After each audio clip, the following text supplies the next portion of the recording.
Venerable Sariputta. Ah, okay.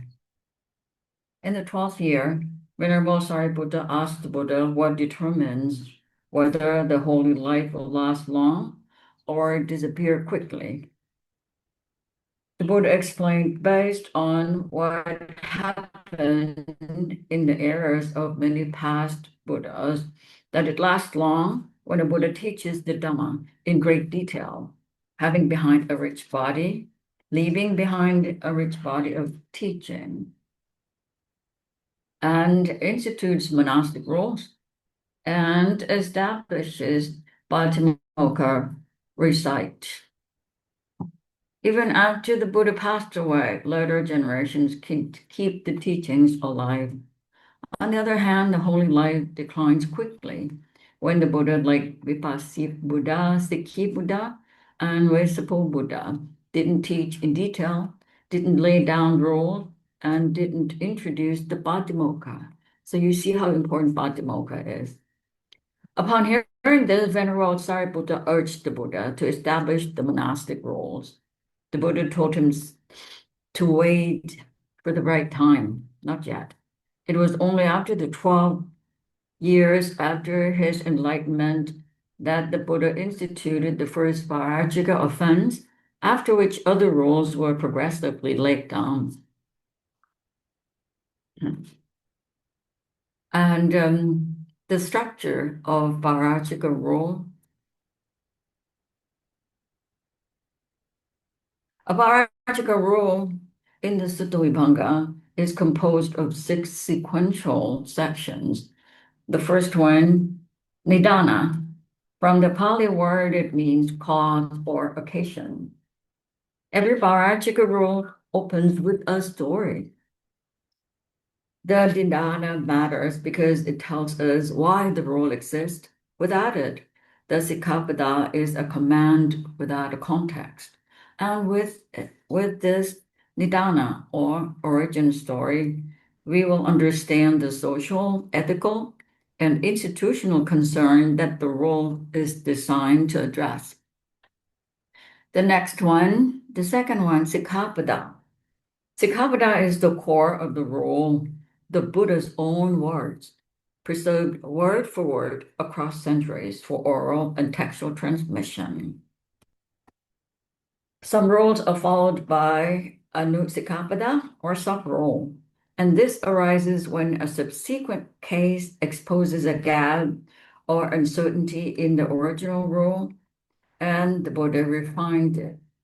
The Sikkhapada is the text that is actually recited in the Patimokkha ceremony. In the Theravada tradition, the Bhikkhuni Patimokkha contains 311, as we know, in total, of which 8 are Parajika. The third one, Vibhanga. The word means analysis or division, and that is exactly what this section does. It takes the Sikkhapada apart, word by word, and defines each significant term. And they are the primary source for determining whether a specific act falls within the scope of the rule. The next one, Bhajaniya Dhamma or Bhajaniya, is the graduated offense matrix. Parachika, Tulajaya, Dukkata, or Anapati. The underlying concept is that the anga, the elemental factors, the parachika outcome requires all factors to be present and sufficient. When factors are incomplete, then the full offense does not arise, but a lesser offense applies instead. The 5th section is called Vinita Watu. The word Vinita means settled or adjudicated, and Watu means matter or case. The Vinita Watu is the Vinaya's case law, a collection of specific fact scenarios. The ruling assigns an offense level or states that there is no offense at all. One important point, the Vinita Watu is developed in only Bhikkhu Vibhanga. The Bhikkhuni shared rules relies on the Bhikkhu Vibhanga rulings by cross-reference. So there is no reproducing them independently. The sixth and final section of every rule is Anapativaram, the section of the non-offense. It is introduced by the word anapati, no offense, followed by a list of conditions under which the rule does not apply, even if the outward act has occurred. Mm. And after this standard ground, rule-specific defenses are added. For example, Parachika 2, additional defenses include sincerely thinking the property was her own, taking it on trust, borrowing it, or reading, or regard it as ownerless rag. So these sections, the six sections, work together as integrated legal system. The Didana supplies the historical and moral rationale for the entire structure. The Sikapada states the prohibition. The Vibhanga defines its scope. The Bhajaniya applies the definitions to a matrix of circumstances. The Vinitawatu resolves each cases, and the Anapatuara provides the recognized defenses. Now we come to Sikapada, the rules, and Nidana, the origin stories. The rules in Pali will be on the slides. I'm not going to read it. And in some rules, they might be different because I'm using the Sikapada based on Dambula's version from Sri Lanka, that some of them will have um,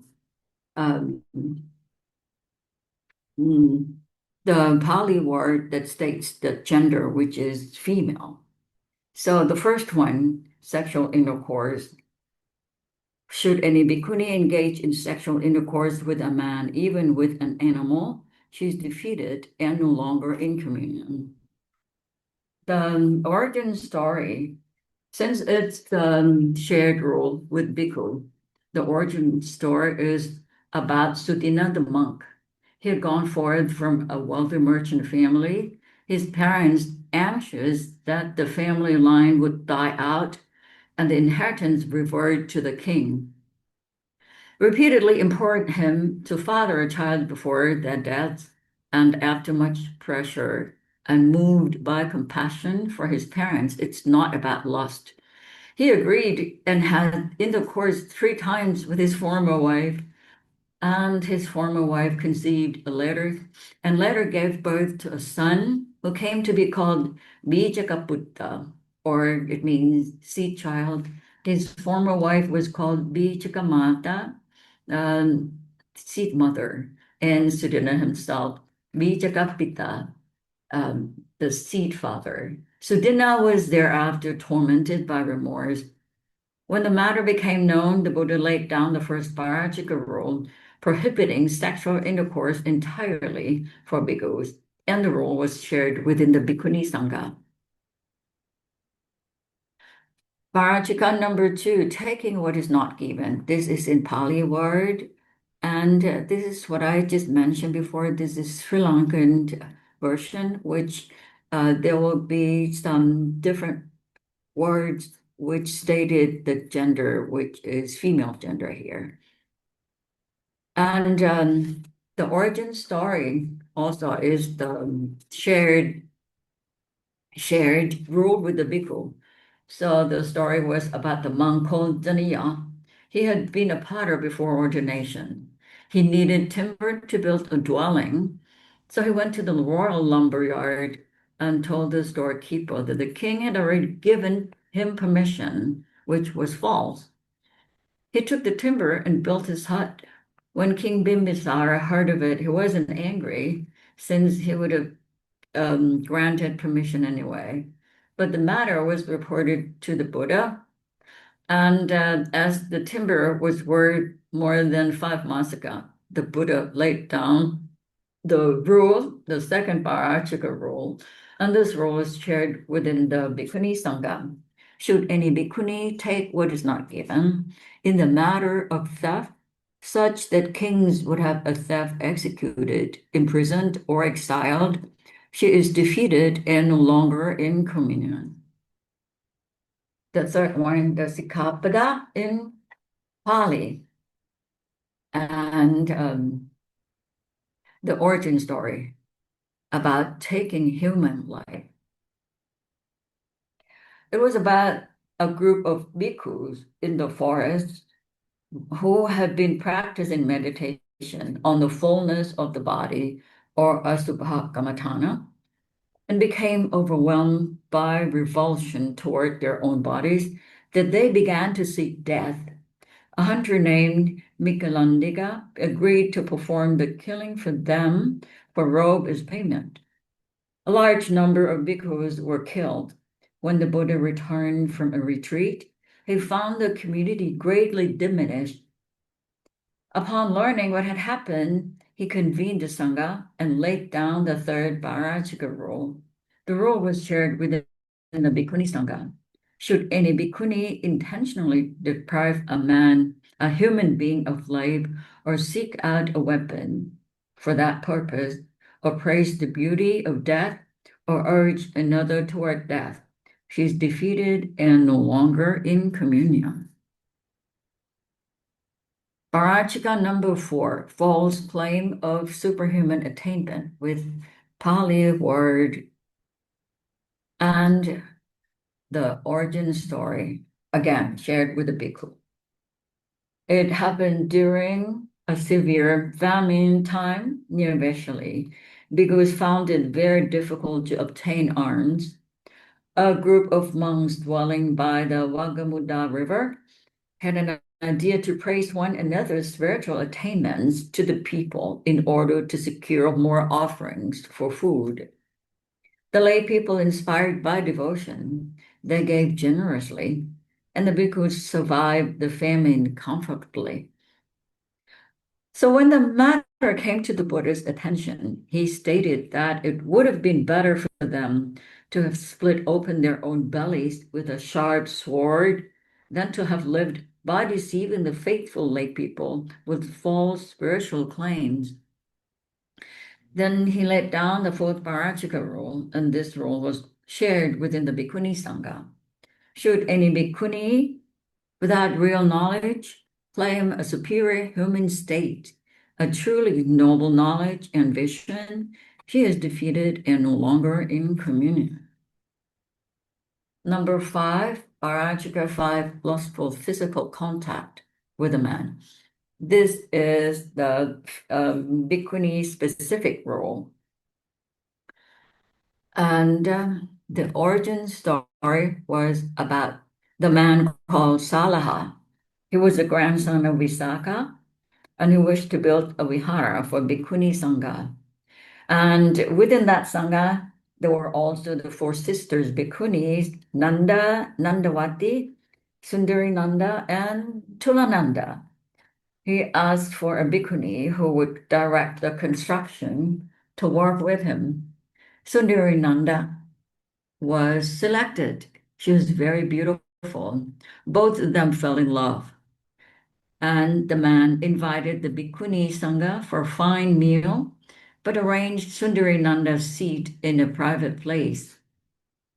Knowing that, she pretended to be sick and stayed in her room waiting for him to approach her. And Sala went in her room, inflamed with lust. She allowed the man, who was also inflamed, to touch her body. And one of the old and sick bhikkhuni happened to be around there. She saw the man, and the incident was finally reported to the Buddha. The Buddha laid down the rule prohibiting a bhikkhuni having desire from consenting to a man with desire, touching, rubbing, or fondling any part of her body between the collarbone and the knees. Varachika number 6, concealing another bhikkhuni's Varachika offenses with this Bali term and origin story. Again, this is from the previous Varachika about Sundarinanda. After having an intimate relationship with Salha, she was pregnant with him, and later she disrobed to deliver a child. Many bhikkhunis were suspicious if she was pregnant while being a bhikkhuni, so they asked her sister Tulananda. So Tulananda confessed that she actually concealed her sister's Varachika. And when the case was reported to the Buddha established the rule. Should any bhikkhuni knowingly conceal another bhikkhuni's Varachika offense, she is defeated and no longer in communion. Varachika number 7, following a suspended monk. This is Pali term, and the origin story is with Tulananda. Tulananda Bhikkhuni followed Arita Bhikkhu, who had been a vulture trainer and had been formally suspended by the Sangha due to his wrong view. However, Tulananda still followed him. The case was reported to the Buddha, and the Buddha laid down the rule: should any bhikkhuni knowingly support, follow, or defend a monk who has been suspended by the Sangha, she is defeated and no longer in communion. Number 8, and the last one, lustful bodily contact with a man. It's about engaging in the 8 improper acts. This is Pali term, and the origin story was about Chakbagya Bhikkhuni. They were inflamed with lust, and they also allowed the men to approach them. They were delighted to a series of progressive intimate acts with men, like holding hands, touching their clothes, standing together, conversing together, making appointments to meet, and entering the secluded shelter together, and lying down for men's lustful intent. And reports came to the Buddha. He laid down prohibitions on 8 specific acts, and these were eventually consolidated into a single rule covering all 8 as a compound parachika offense. Should any bhikkhuni consent to a man's taking her hand, touching her robes, standing with him, converse with him, go to a meeting place with him, dispose her body to him for the purpose of unrighteous act, she is defeated and no longer in communion. So now we will go to the analytical part of the parachika. And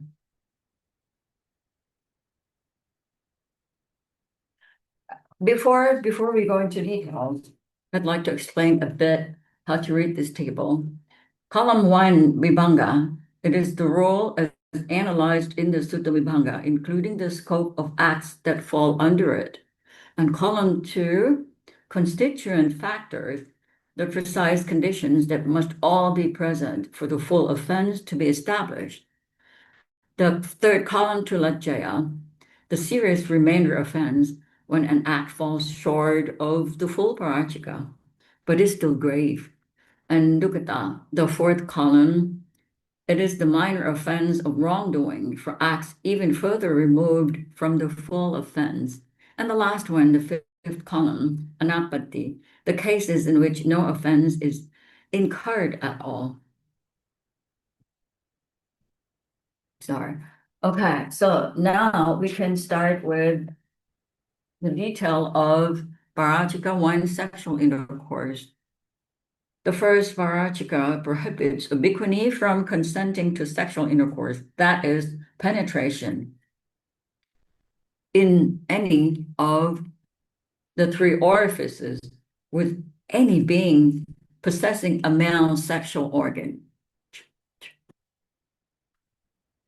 This includes human men, male animals, intersex persons, persons with ambiguous characteristics, transgender individuals, and even a dead body that retains a male organ.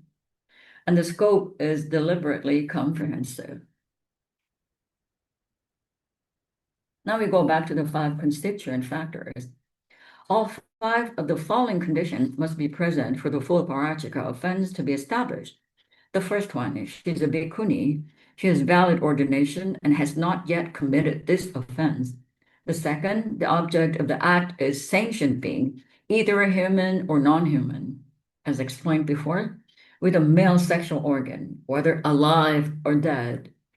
Number three, she has the intention to engage in intercourse.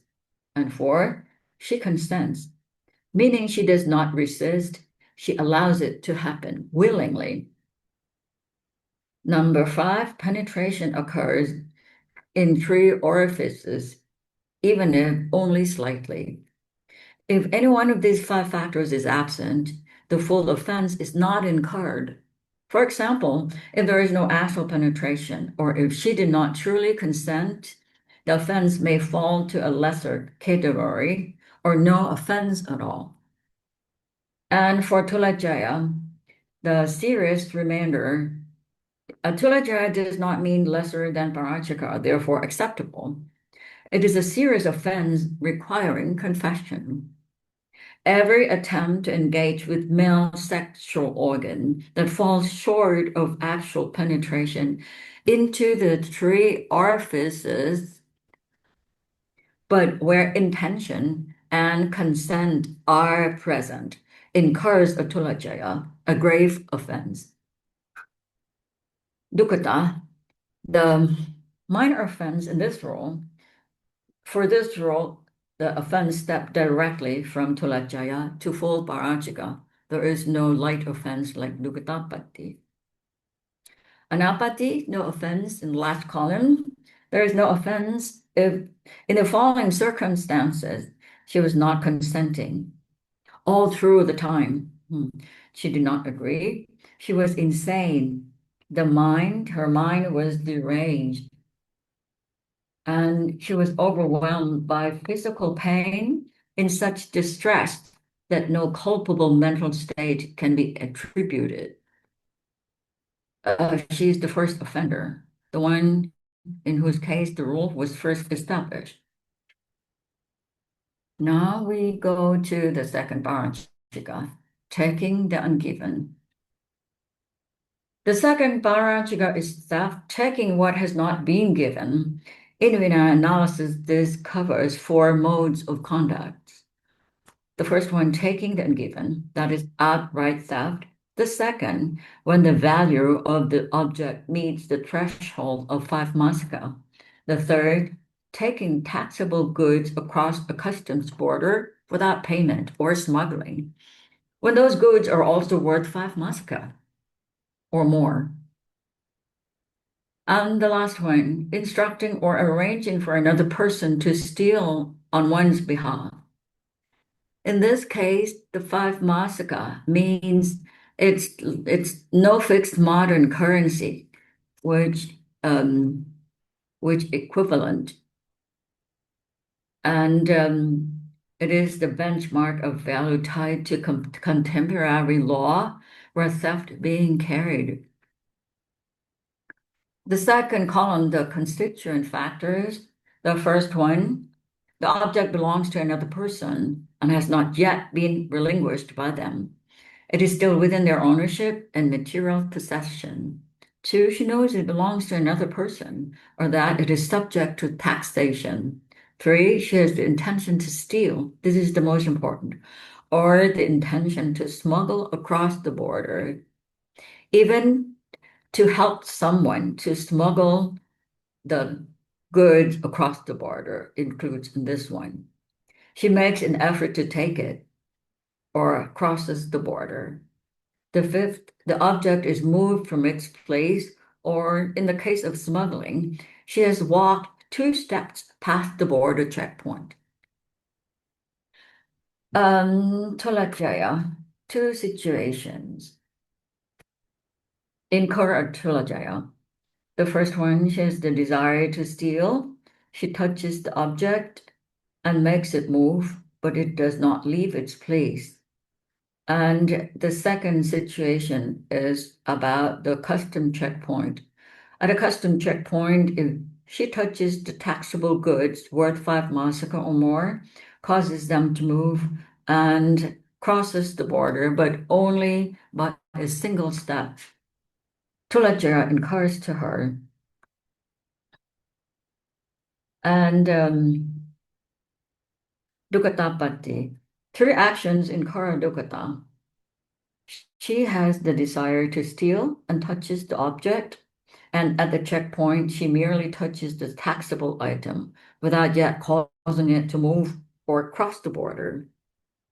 And in another incident, at the moment, she gives instructions to another person to steal on her behalf. Chukata incurs. That's only giving instruction. Its offense occurs already.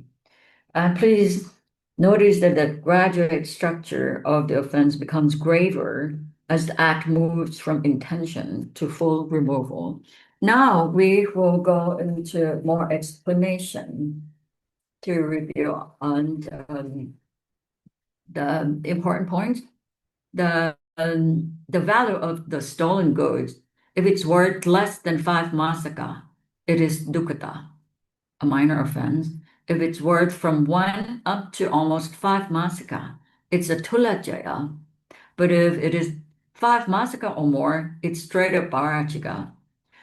And according to Samantapa Sadiga, the commentary, a masaka is valued based on time and place that the theft happened. For example, if you stole some oil last week before the price spiked, the judgment has to be based on last week's lower price.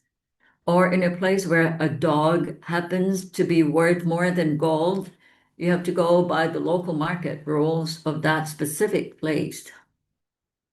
And the next slide, what counts as property? Pretty much anything. Crops in a field like rice, animals, or even humans count as property. And things kept on a vehicle. It applies to things in the forest like trees, things on the ground, buried underground, kept on a boat or underwater, like fish or coral. It even covers things in the air like birds, things inside a temple, and smuggling goods to avoid taxes counts as stealing too. And the scripture elaborates stealing of Sangha items. That includes everything from soil, water, grass, to pillows, mattresses, bench, windows, doors, and fruits like mangoes, jackfruits, persimmon, and sugar cane. But it's worth noting that the 5 masaka in the canon is not mentioned in this section of Sangha belongings. Now, this picture tracks how the offense scales up from light to heavy. It starts from just thinking about it, preparation of the tools, inviting friends along, and touch the item. All of these are dukkata. But the moment you make the item vibrate or shake, it becomes a tulajaya. And the exact second you move it from its spot, it's parachika right away. This also applies to things people leave with you for safekeeping.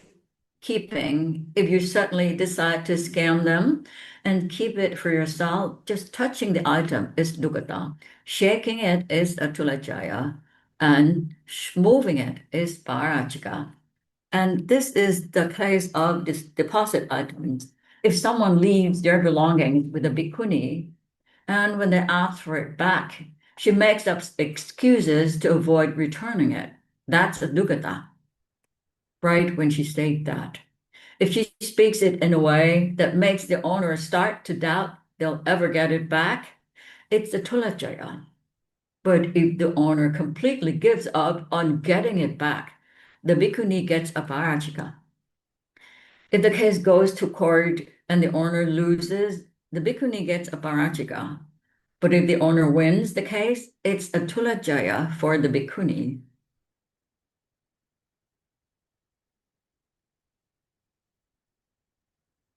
And now we come to anapati. Anapati. Um,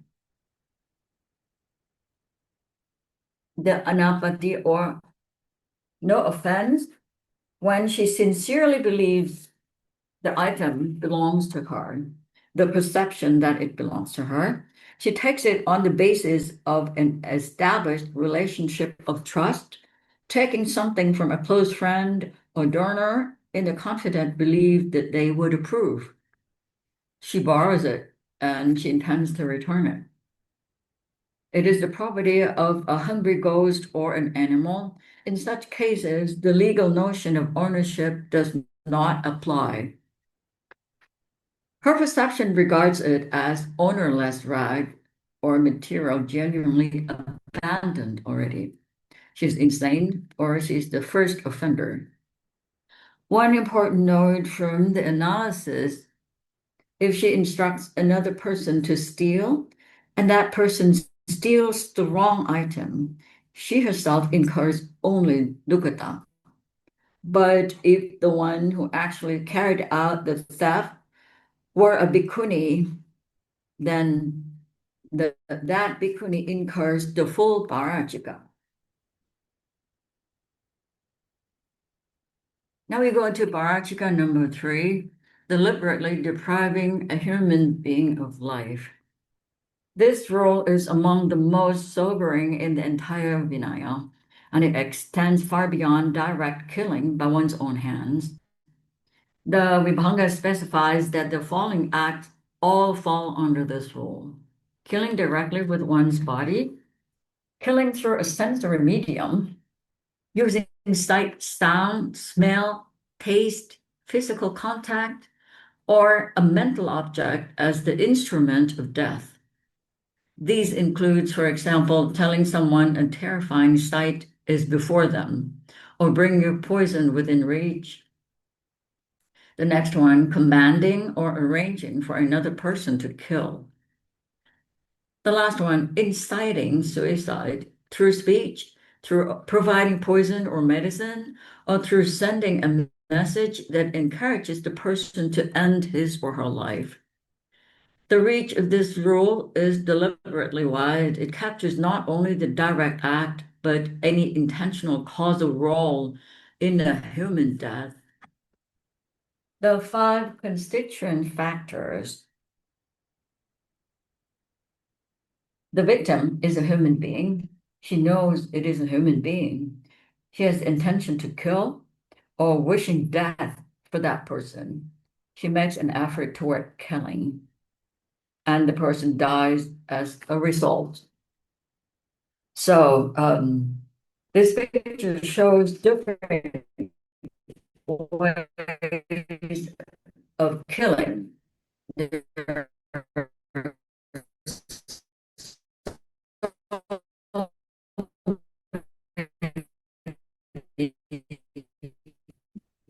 Ventricle, we are unable to hear you clearly.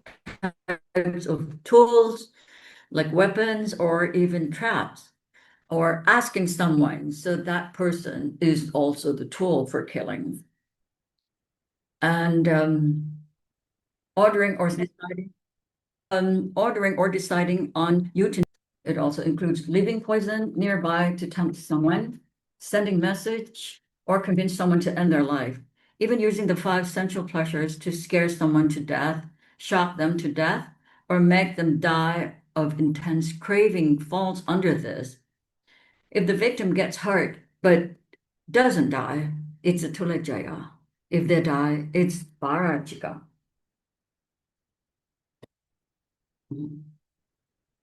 And for dukkata, if giving advice about methods of killing or being asked how to die and just explain, incurs a dukkata already. So two, does this every word of incitement spoken before any result has come about is dugata.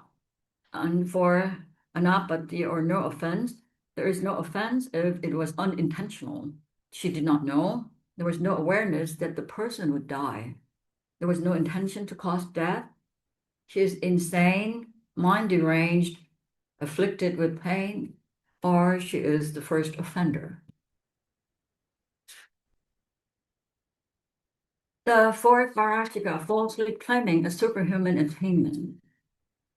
This Varachika concerns a spiritual lie, falsely claiming or allowing others to believe that one has attained a spiritual accomplishment that one has not, in fact, attained.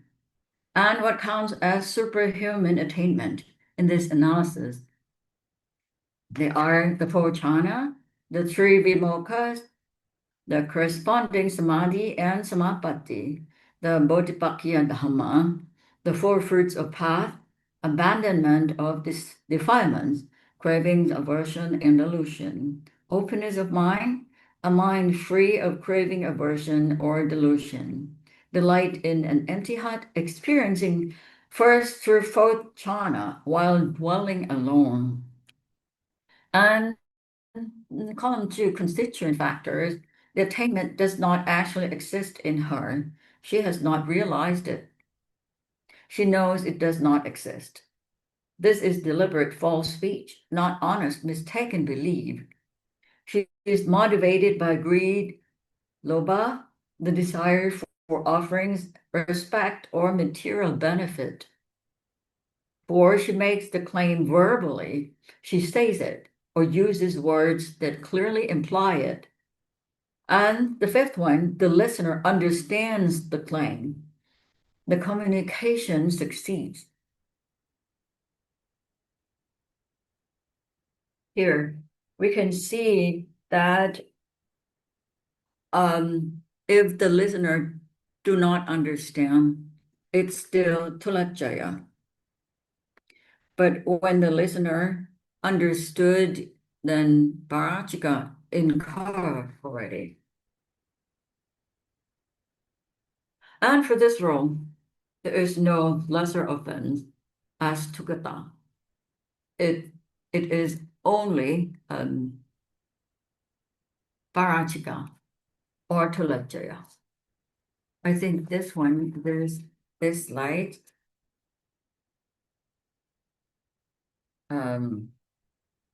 This slide has some mistake that in tulajaya, if the listener does not understand, still, it's still tulajaya. And anapati is misunderstood that she has supernormal attainment. It's about misunderstanding about her own meditative quality and no intention to boast. She's insane, mind deranged, or afflicted with pain, or she's the first offender. The fifth Varachika. This is only the Bhikkhuni specific rule. These rules have no parallel in the Bhikkhu Patimokkha. In the fifth, Varachika addresses the bhikkhuni who, while experiencing strong sensual desire, consents to being touched by a man. And this is Sundarananda, if you can still remember.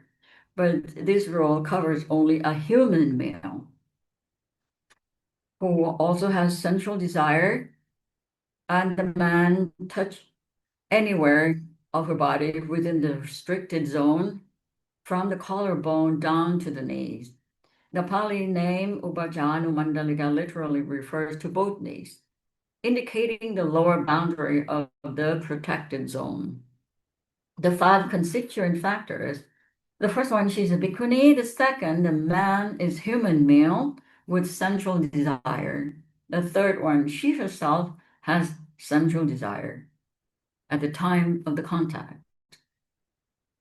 The fourth one, she consents to his touching her skin within the restricted area from collarbone to knees.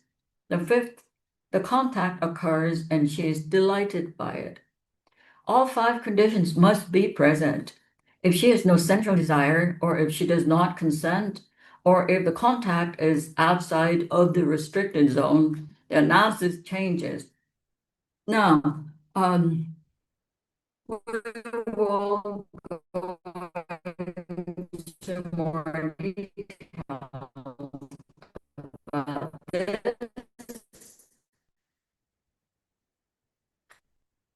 Uh, this picture shows the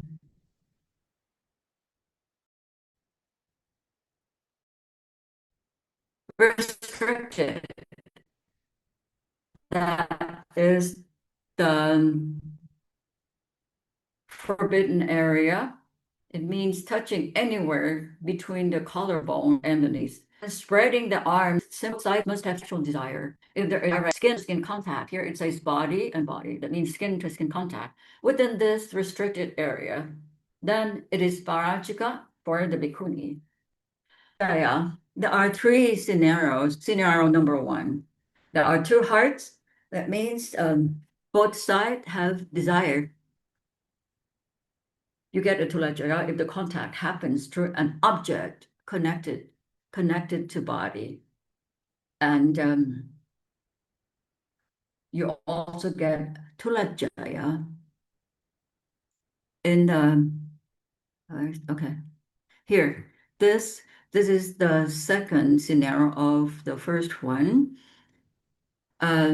That both parties having desire, but this is not human. It's just a demon or very strange creature. Both sides, even they have a desire and they touched skin to skin contact in the forbidden area. It is only Tulajaya. Scenario two hearts, but other areas. Both sides have desire, but the touch happens outside the forbidden zone. Even if it's direct skin to skin contact, it's not Parajika, it's Tulajaya. Here it says body and body. And scenario three, only one heart, but on forbidden area. Only one side has desire, but the touch happens in the forbidden zone, even with direct skin to skin, here body to body contact. It's not Varajika, it's a Tulajaya.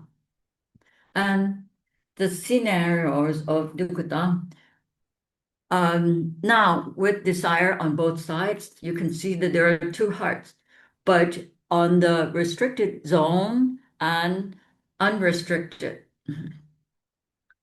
Now, whether touching a forbidden area or somewhere else, it is not direct skin to skin contact. It is only a dukkata.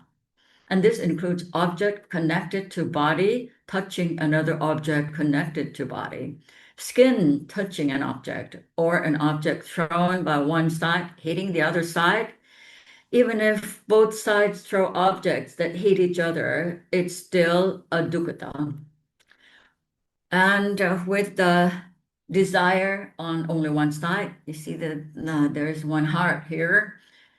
Um, if the touch is in the forbidden zone, but involves indirect contact, like skin touching an object touching an object, a thrown object hitting skin, or a thrown object hitting another thrown object, it's the dukkata. However, if it's outside the forbidden zone, which is the number two here, on Bhikkhuni's body, and only one side has desire, even direct skin to skin contact is only dukkha. Now we go to anapatti or no offense. Well, before we go to that, I'd like to give the information about Samantapasadika.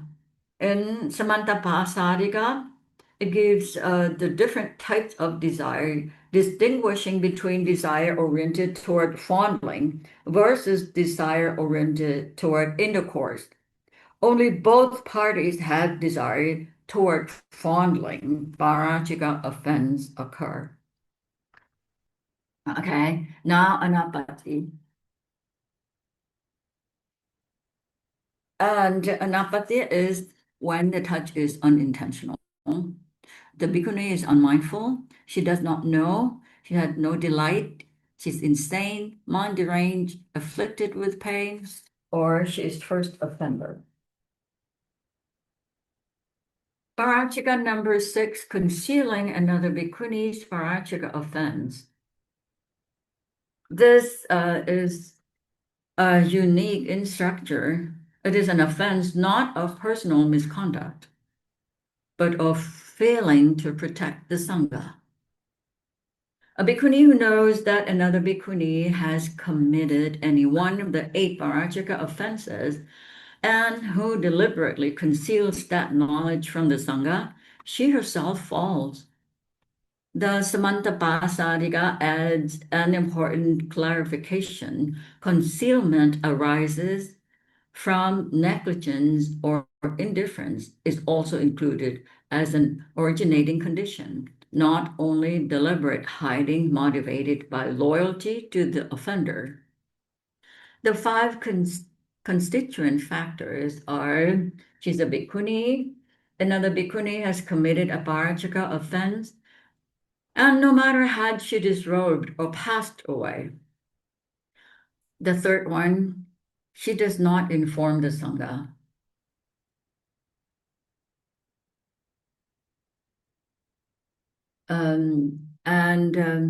No, I'm sorry. She knows the offense. This is the second one. And then she does not inform the Sangha. And then her silence is intentional, either because she's taking sides with the offender or because the negligence or indifference. 1, 2, 3, 4. I think I have to correct this table before I send it to you because there should be 5. The first one, she's a bhikkhuni. The second one, another bhikkhuni has committed a parajaka offense. This one is missing. Okay. So there is no tulajaya. There is no nukutapati at all. Only parajika or no parajika. But there are so many conditions which falls into anapati in this case. The exceptionals for this rules are in detail and compassionate in their scope. If she fears that reporting will cause dispute, quarrel, or strife within the Sangha. She fears that reporting will cause a schism or division of the Sangha. She's certain that her own life or her celibacy would be harmed if reported. She finds no one suitable to report to. There is generally no appropriate person to inform. She intends to tell, but has not yet done so. She is in the process of deciding how to proceed. She believes the matter will come to light through the offender's own actions. So these are also the conditions of anapati. And other than that, she's insane and she's first offender.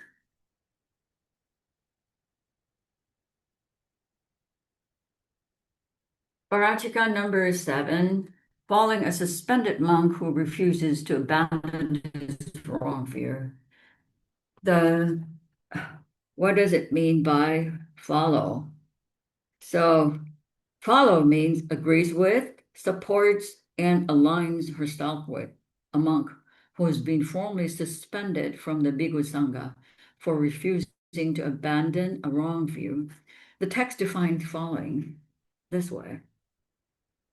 So this process, when she falls, the Sangha admonishes her with a formal yati proclamation up to 3 times. If after the 3rd proclamation she insists to associate with him, the offense is complete. The 5 constituent factors, the monk had been formally suspended by a complete and valid sanghakama. She knows he has been suspended and that the suspension process was properly carried out. No matter she has doubt or whether she misunderstood that it's invalid. and she follows. It includes in this factor. The Sangha had admonished her, the jnati process has begun, and she continues her idea to associate with him despite its admonishment. The third proclamation of the admonishment is completed, then Arachika. So please notice the factor number 2. Even if she has doubt, but associates, as long as the Sanghagama is valid, Parachika incurs anyway. And with the Tulachaya, at the end of the second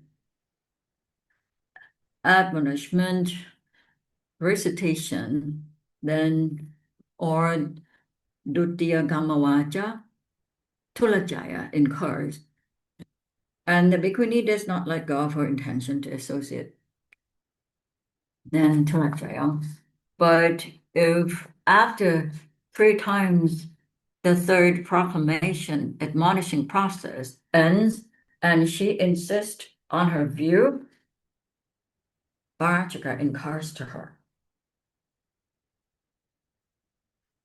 And then for this one, there is a note that procedural errors with the three dukkha situations arises when the suspension process of the bhikkhu was in fact invalid, regardless of what the bhikkhuni believed. The suspension was invalid. She mistakenly believed it was valid and follows. She incurred dukkha, and the suspension was invalid. She has doubt and she followed, also dukkha. The suspension was invalid. She knew it was invalid and she followed him, also dukkha. This graduated analysis rewards careful attention. The full parachika requires a valid suspension plus her informed continuation despite formal admonishment. Where the process was flawed or invalid, lesser offenses apply anyway. And anapati, no offense, if she is not yet being formally admonished before the proclamation process begins, there's no offense. She relinquishes the idea to associate. She declares to end her support for him at any point before the third proclamation is completed. She's insane or she's the first offender. And now we come to the last one, Parachika number 8. With desire, delighted with a man with desire involved in 8 scenarios or 8 watu. So for this parachika, it does not consist of a single act that constitutes the offense. Instead, it is built from 8 sequential scenarios or 8 watu that must accumulate one after another without any confession or act of purification in between. Only when all 8 have been completed does the parachika offense incurs. The bhikkhuni throughout all 8 scenarios must have sensual desire and the intention to engage in sexual conduct with the man. The man must also have sensual desire throughout. The 8 scenarios sequence are holding hands, and hand here means anywhere from elbow to fingertips, fingernails. Her touches any He touches any of her robes, which means her outer robe or other garments. She stands with him within his arm's reach. She has conversation with him. She makes an appointment with him. She's delighted by his arrival as scheduled. She enters a sheltered place with him. She offers her body to him. So these are 8 scenarios. The 5 constituent factors. She's a bhikkhuni. The man is a human male with sensual desire.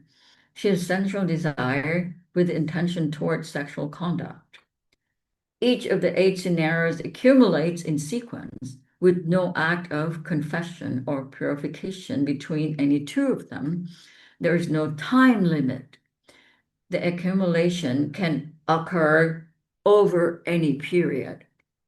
All 8 scenarios are completed. Then the 5 constituent factors encourage Parachika. And any single one of the 8 scenarios incurs a Tulajaya.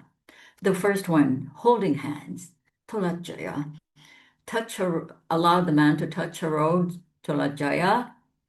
Stand together with arm reach, Tulajaya. Having conversation, Tulajaya. Making appointment, also Tulajaya. Delighted for his coming, Tulajaya. Entering to a private shelter with him, Tulajaya. Offers her body for forbidden acts, Tulajaya. So when all accumulate, and 8 of them are fulfilled over any period of time, Parachika incurs to the bhikkhuni. And anapatti is when the act was unintentional. She was forgetful or she was unmindful. She did not know. She was unaware of what was happening. She had no delight. The bhikkhuni's own central response is absent. She is insane, mind deranged, afflicted with pain, or the first offender. So the decisive element running through all 8 scenarios is the continuous presence of central desire oriented. If at any scenario her desire is absent, the accumulation is counted in accordance to the ones she had desired.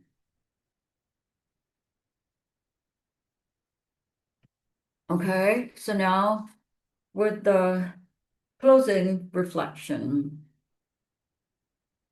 The 4 shared rules, sexual intercourse, theft, taking human life, and false spiritual claims are the bedrock ethical foundations common to all monastics. They mark the outer boundary of what it means to live as one committed to the path of liberation. And the 4 bhikkhuni specific rules show the particular texture of the bhikkhuni's life, the vulnerability to unwanted physical contact, which is Parachika 5 and 8, the solidarity and accountability required within the bhikkhuni sangha itself, which is for Parachika 6, concealment, and the importance of not being drawn away from the sangha through misplaced loyalty, following the monk. In each rule, the analysis of constituent factors shows us that the Vinaya is not primarily about punishing acts. It's about training the mind, understanding intention, consent, awareness, and care. When all 5 factors come together, something has gone deeply wrong, not only in conduct, but in the mind that produced it. The categories of Tulajaya, Dukkata, and Anapati are not loopholes. They are a careful ethical map showing us where the dangerous territory begins well before we reach the edge. Okay, so we need the what to. We need the what to. What is we need the what to? We need the what to means settled cases, narrative records of actual incidents brought before the Buddha for adjudication. They function like case law, establishing how each rule applies to real circumstances. In the Bhikkhuni Vibhanga, we need the what to appear only for Parachika 1 to 4, the rules shared with the Bhikkhu Patimokkha. For Parachika 5 to 8, they have none. We need the what to. As we can see, the 4 shared offenses, sexual intercourse, theft, taking human life, and false claim of superhuman attainment, all have settled cases. The 4 bhikkhuni only rules do not. And today, we selected some cases that directly involve bhikkhunis or raise significant doctrinal points because there are so many, we need to want to many cases per one parajika, up to 50 or 60. So the case selected from parajika number one, sexual intercourse, is about gender change. A bhikkhu undergoes spontaneous sex change, becoming female, and contrary, a bhikkhuni changes sex to become male also. And the Buddha's ruling both retain their monastic status. Vasa seniority continues uninterrupted. The preceptor relationship is retained. The person is now bound by the rules of their new gender. Hmm.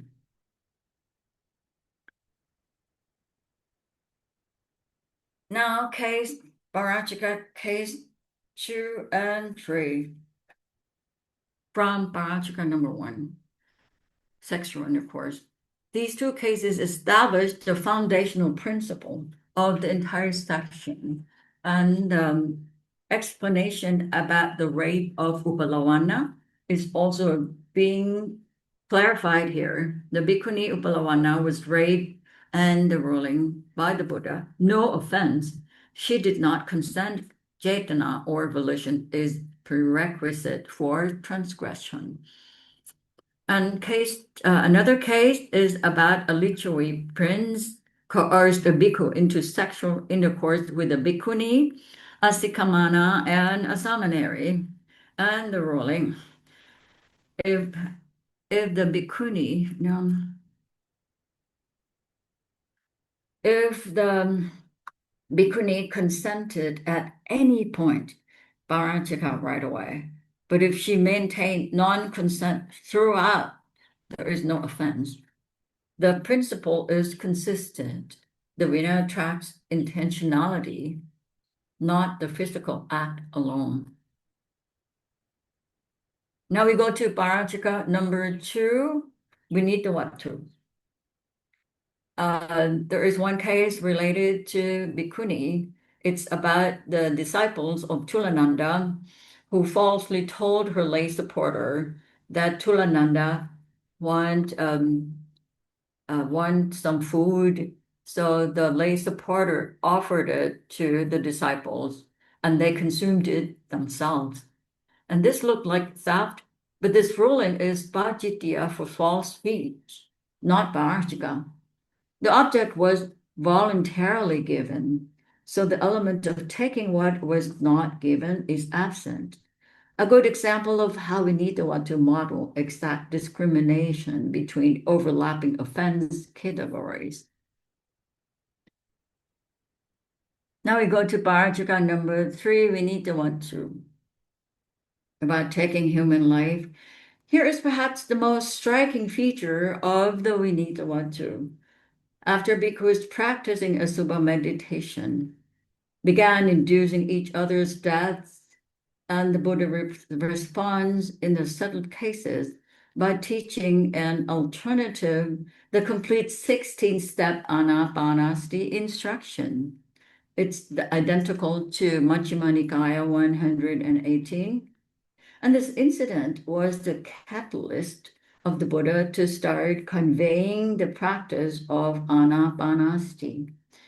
This is a reminder that the Vinaya is not merely penal code.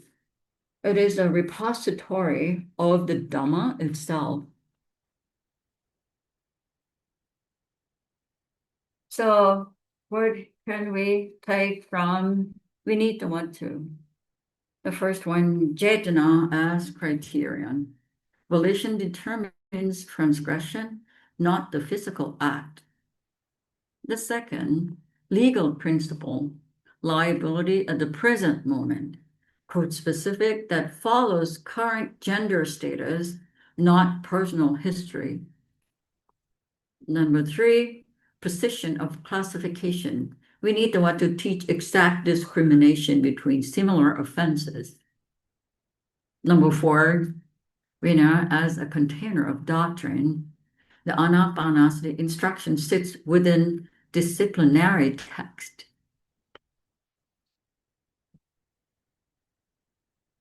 Now we go to the next topic, the four ethical domains.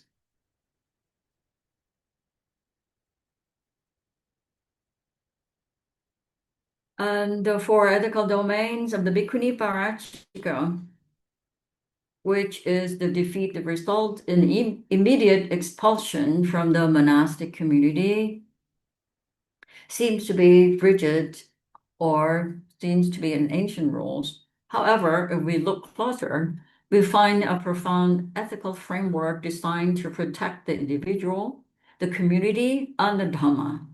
For bhikkhunis, there are eight parachikas. Today, we will categorize them into four distinct ethical domains: celibacy, honesty, non-harming, and communal integrity. Let's begin with the first domain, celibacy or brahmacharya. Parachika 1 is the foundational rule against sexual intercourse to prevent any transgression that would completely destroy the holy life. And in one's status as a bhikkhuni, celibacy is the bedrock of this spiritual path. However, the bhikkhuni vinaya includes unique rules, specifically Parachika 5, which is consenting to physical contact with a lustful man, and Parachika 8, consenting to certain physical intimacies. Within the historical context of ancient India, women were often viewed as dependents, making them highly vulnerable to exploitation and assault. If a bhikkhuni, out of politeness, social pressure, or fear, simply agreed to or complied with a man's advances, she was an extreme risk. Therefore, just like the Garudama, Parachika 5 and 8 were established as a protective shield. They set up strict boundaries before any major transgression could happen, shielding the bhikkhunis from predation in a patriarchal society. And the second domain is honesty, governed by Parachika number 2 against stealing and Parachika number 4 against falsely claiming superhuman spiritual attainments. At their core, these two rules are designed to curb excessive greed that manifests as theft, fraud, and deception. Parachika 2 ensures material honesty. A monastic relies entirely on the generosity of the public. Stealing destroys that trust instantly. And Parachika number 4 ensures spiritual honesty. Falsely claiming to be enlightened or to have psychic powers is a form of spiritual fraud used to gain fame or offerings. The impact of breaking these rules goes far beyond the individual. It creates a ripple effect, causing severe damage both within the Sangha and to society at large. Monastic life cannot function without absolute truthfulness. The third domain is non-harming, which centers on Parachika 3. This rule has a fascinating and sobering origin story when a group of monks practiced asubha bhavana. However, they practiced without the guiding principle of the middle way. They fell into extreme negativity, grew to utterly detest their own lives, and committed suicide. In other suttas, we might see cases where monks committed suicide due to gukucha, remorse or anxiety during their practice. And in some cases, but there are rare instances, they manage to attain enlightenment at the very moment of death. But in this origin story of Varachika tree, the situation got worse. Some monks actually hired an assassin to kill them. This mass loss of life severely shook the faith of the lay people. Furthermore, by hiring someone to kill them, the monks triggered greed and violence in the mind of the killer. Parajaka number 3 teaches us a vital session. If monastics practice in an extreme, lopsided way, they can become the root cause of destruction. If a person can throw away their own life out of self-loathing, how can they truly value the lives of others? Monastics must be the ultimate example of non-killing. This rule also firmly excludes any form of euthanasia or assisted suicide. A quick side note on the spirit of this law. This prohibition is about the destruction of extreme historical acts of this prohibition is about the destruction of life caused by delusion, hatred, and it doesn't apply to extreme historical acts of self-sacrifice happened in 1963 in Vietnam when Venerable Tish Quang Duc had self-immolated for an ultimate peaceful protest to protect the Bodhisasana from oppression.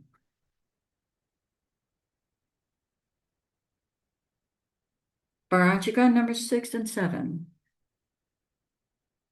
act as defense mechanisms against the weakening of the Bhikkhuni Sangha. If a Bhikkhuni hides the heavy downfall of another or aligns herself with a suspended monastic who rebels against the Sangha, she introduces rot into the foundation of the community. These rules remind us of a core monastic principle. The collective good must always come before individual loyalty or personal preference. By protecting the Sangha as a whole, the security, peace, and spiritual practice of each individual bhikkhuni are guaranteed. To conclude, the 8 parachikas for bhikkhunis are a map of ethical boundaries divided into 4 vital cases. The first one, celibacy, protects the spiritual essence and guards physical vulnerability. 2, honesty, prevents greed from eroding public trust. The third one, non-harming, anchors the community in the middle way, affirming the sanctity of life.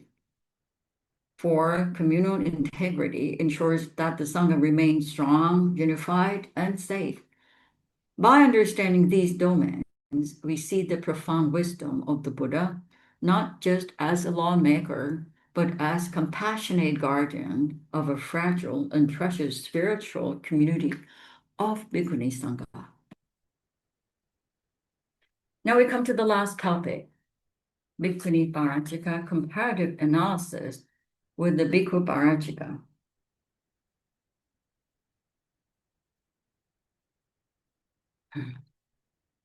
There are 4 shared rules and 4 Bhikkhuni specific rules, but only one Parajika has textual different.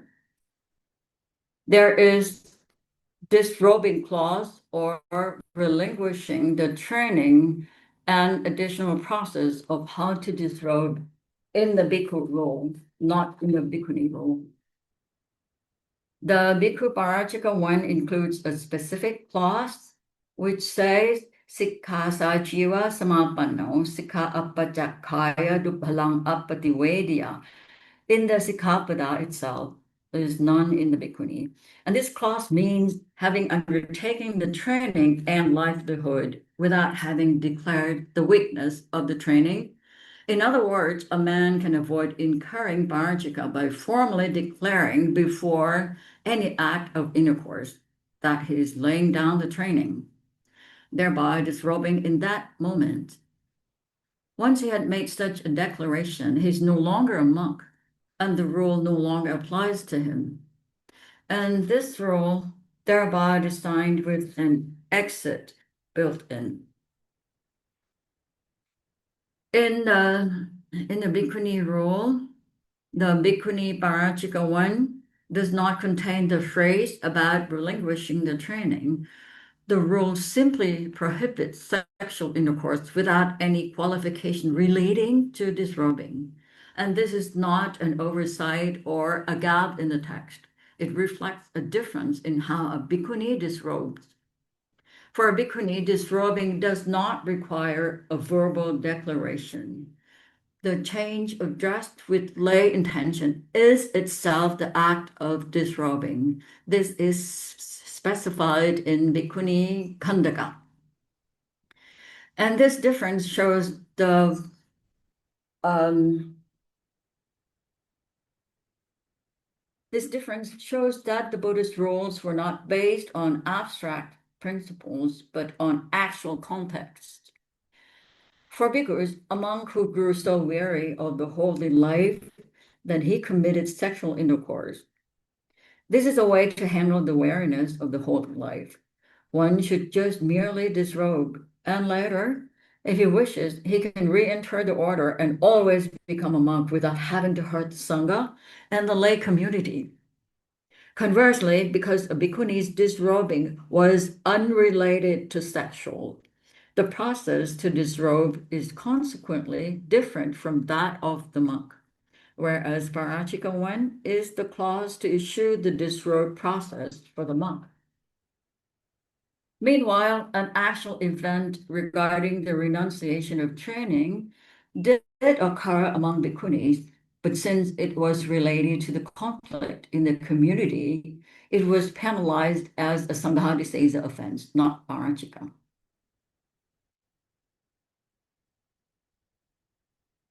And one of the most legally sophisticated rulings in the entire Vinaya Pitaka is Linga Viparinama and the legal consequences of a change of biological sex. This ruling is not found in Bhikkhuni Vibhanga. It is located in the Vinitavatu of Bhikkhu Parachika 1, that is in the Mahavibhanga, the section of the Vinaya Pitaka. It applies to both Bhikkhuni and Bhikkhu codes by legal implication, but its canonical home is the Bhikkhu Vibhanga. And the rule says when a certain bhikkhu's gender reverted to female, the bhikkhus reported the matter to the Blessed One. The allowed bhikkhus, I allow her to keep her original preceptor, her original ordination, and her original seniority, and she may live together with the bhikkhunis. I allow her to confess the offenses of bhikkhus that are in common with the bhikkhunis in the presence of the bhikkhunis. She commits no offense for the offenses of bhikkhus that are not in common with bhikkhunis. And it goes the same with the bhikkhuni. This ruling has significant implications for understanding how liability is attached to the gender-specific code rather than to the individual person due to the shared rule. This sex change automatically applies to bhikkhuni. The underlying legal principle is elegant and consistent. Liability attaches to the code applicable to the person's current status. When the status changes, the applicable code changes with it. But it is to be noted that it does not retroactively reverse an expulsion that was already incurred before the change of sex. Now, on Bhikkhuni 5 to 8 Parachika, the context and significance. And the bhikkhu rule 1 is simple. A monk who engages in sexual act is expelled. The act itself is the offense. But for bhikkhunis, rules 5 and 8 go much further. Why? Because women in ancient India faced a level of social and sexual vulnerability that men simply did not. By the time the act happens, the damage is already done to the women, to her reputation, and to the whole community. So the rules draw the line earlier and point to protective spirit. Rule number 6, concealment of parajika adds another dimension. If a bhikkhuni knows that her fellow bhikkhuni has committed a parajika and she stays silent to protect her, she commits a parajika herself. This speaks directly to a very natural human impulse, the desire to protect someone you love. That instinct is not wrong in itself, but in the Sangha, loyalty to a person cannot come before loyalty to the Dhamma. The community's integrity matters more than any individual relationship. Point 3, power imbalance, teacher disciple danger.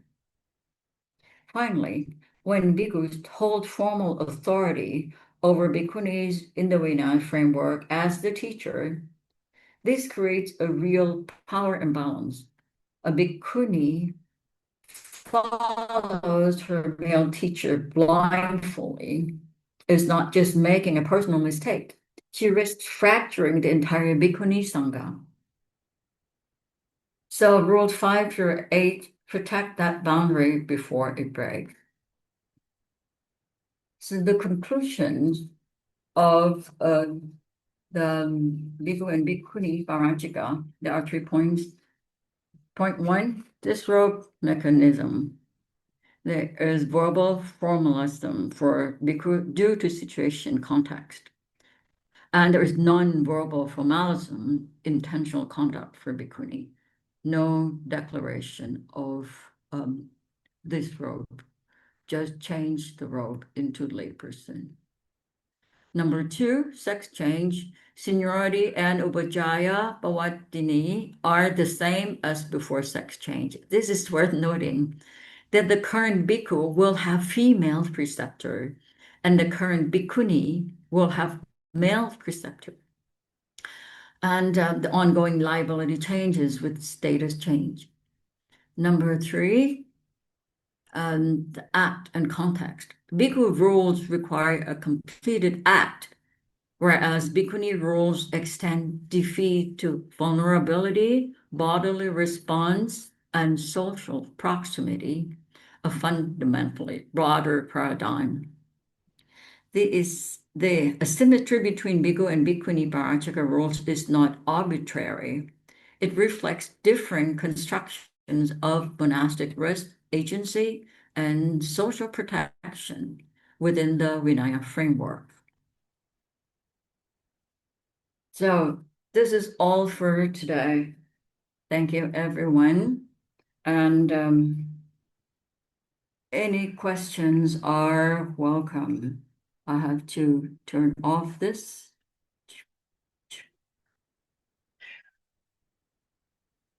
And okay.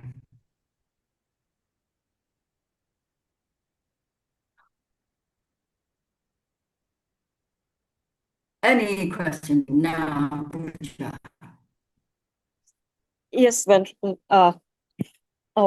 given that there are Yes, so many different sanghas now, as in the Thai sangha doesn't report into or is not in common with the Sri Lankan sangha, the Burmese sangha is different, and the Thai sangha has, or rather, the forest sangha had officially uh, removed Ajahn Brahm from the lineage. So then, does associating with Ajahn Brahm incur a parajika?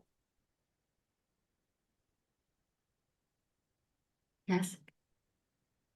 And the question, can you repeat the question again? Yeah, so like when the sanghas are like, very country specific, there are so many sanghas, there's not like one Yes, unified yeah, sangha. yes. So then how do you kind of like, consider, like I'm just taking Ajahn Brahm as an example because that is well known. The forest sangha has asked him, like basically they removed him from the lineage. So does associating with Ajahn Brahm then kind of incur a parajika for bhikkhunis? No, no. Well, first of all, I'd like to explain that there is no such thing as unified Sangha anyway, because the concept that the Buddha established is, the Sangha in themselves have the right to make the decision, but however, all the authority of them depend on the Vinaya. So if, as you can see, that if the Sanghagama is invalid, then uh, the offense is different. That's the reality of it. So let's say in Ajahn Brahm's case, in even if in Thailand, when I talked to the monk of his lineage, they said that they had to do that in order to protect other Sangha not to do it again. But Ajahn Brahm is always well accepted when he comes to Thailand, like the same way, exactly the same way in the Sangha as before. So, I think that a lot has to do with the social context. But within the Sangha itself, it's not that. Okay.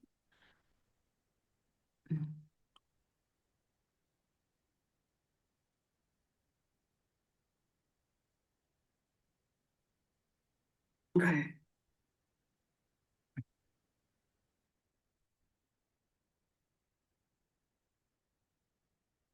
Okay. So if it seems like there is no more question.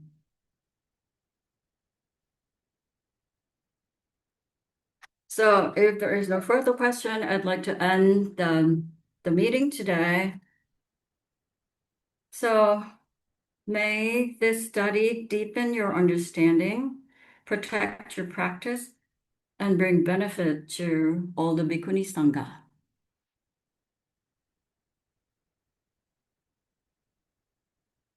Akasattha ca Bhummata Devanaga Maitika Punyang Tang Anumoditva Chirang Rakhantu Loka Sasanam Akasattha ca Bhummata Devanaga Maitika Punyang Tang Anumoditva Chirang Rakhantu Desanam Akasattha ca Bhummata Devanaga Maitika Punyang tang anumoditva chirang rakhantu mam paranti. Sadhu, sadhu, sadhu. Thank you, Andrew. Thank you so Yeah, much. thank you, Raya.